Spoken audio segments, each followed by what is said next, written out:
中国的《中华人民共和国陆地国界法》推出后，会产生哪些重要的影响？印度随后试射烈火5导弹，又是否与之有关？烈火5导弹又是怎样的水平？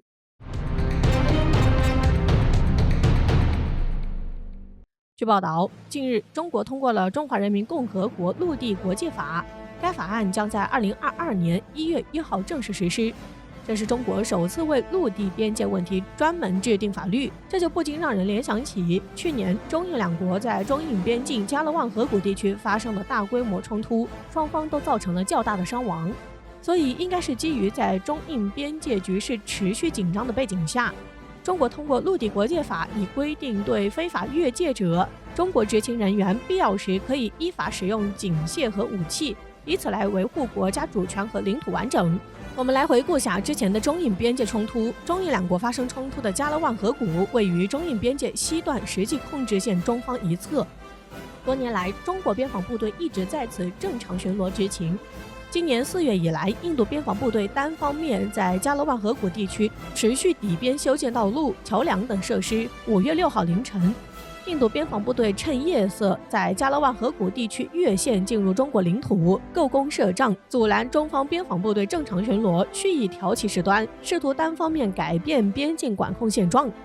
中印双方通过军事和外交渠道保持密切沟通，在中方强烈要求下，印方同意并撤出越线人员，拆除越线设施。6月6号，中印两国边防部队举行军长级会晤，印方承诺不越过加勒万河口巡逻和修建设施，双方商定分批撤军。但在6月15号晚，印方公然打破双方军长级会晤共识，再次跨越实控线蓄意挑衅，暴力攻击中方官兵，引起了激烈肢体冲突，造成双方人员伤亡。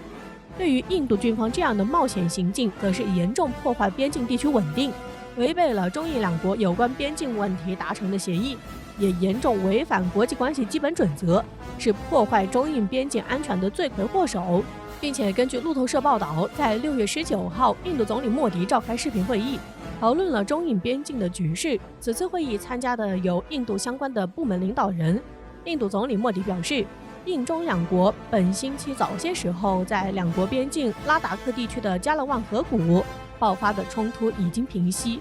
中国军人在印中近期边境冲突中没有越境，双方边防军人已经撤出冲突地点。从这里可以看出，印度总理莫迪试图去降解边境地区冲突的紧张局势，好像也是在为这次的中印大规模边境冲突降温，也是公开承认中国在此次大规模的冲突中并没有首先越界，这也预示着承认了是印度挑衅在先，而并不是中国。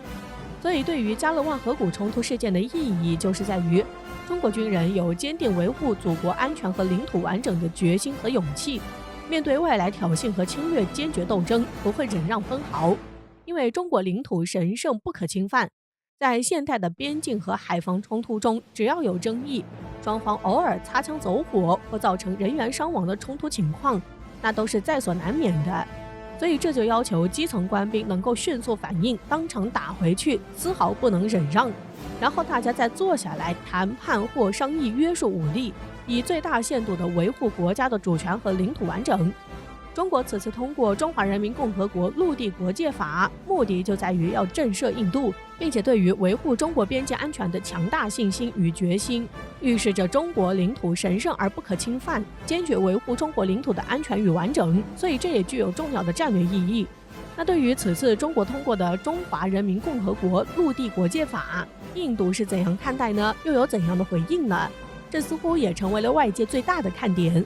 据报道称，印度政府对该法案的通过也立即做出回应。据印度外交部官网发布消息，印度外交部发言人10月27号表示，担忧中国新的陆地国界法可能会对两国之间持续的边境紧张局势造成影响，称这项立法是单方面行动。印度外交部发言人巴格齐27号表示，中国单方面决定推动立法，可能会对中印两国现有的边境管理和边界问题的双边安排产生影响。印度方面对此感到担忧。巴格齐还称，无论是在中印边界问题上，还是在维护中印边界实控线地区的和平与安宁上，这样的单方面举动不会对双方早些时候达成的安排产生影响。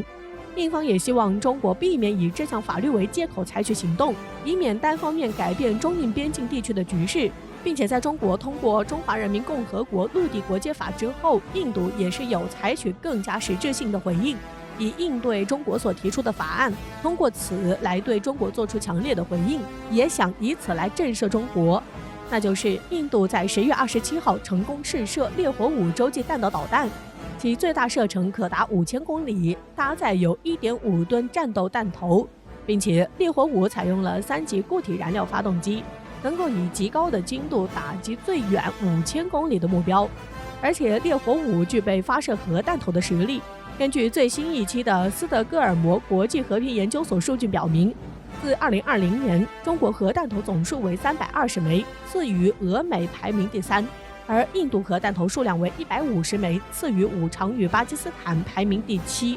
但是另一方面，烈火5的能力也是在外界备受质疑。印度的首枚洲际导弹烈火5直到2012年才首次试射，而且很多军事专家认为，烈火5采用3级固体燃料推进，洲际导弹的体量却只有中远程导弹的射程及投送能力，只能算准洲际导弹，并且精度上也很难看，相比于中美俄显得很落后。另外，因为印度烈火5洲际弹道导弹是液体燃料，注射过程就需要大量时间，并且之前据印度媒体曾报道称，烈火5洲际弹道导弹从竖起到最终发射就要等待2天时间。因此，如果在战时烈火5洲际导弹要是被锁定的话，恐怕还没有发射就被摧毁了。还有，烈火5洲际弹道导弹射程还不是很给力。据报道，烈火5洲际导弹重达50吨，可以携带1吨的弹头。相比之下，中国的东风26导弹重量为20吨左右，可携带1.2吨弹头。对比之下就不难看出，印度的烈火5洲际导弹虽然在重量上远超东风26，但是在携带弹头上却不如中国的东风26导弹，并且中美俄3国中导弹体重超过40吨的，它们的射程基本上都超过10000米。所以从这里我们就可以看出，印度烈火5洲际导弹作为洲际导弹在技术实际上是很落后的。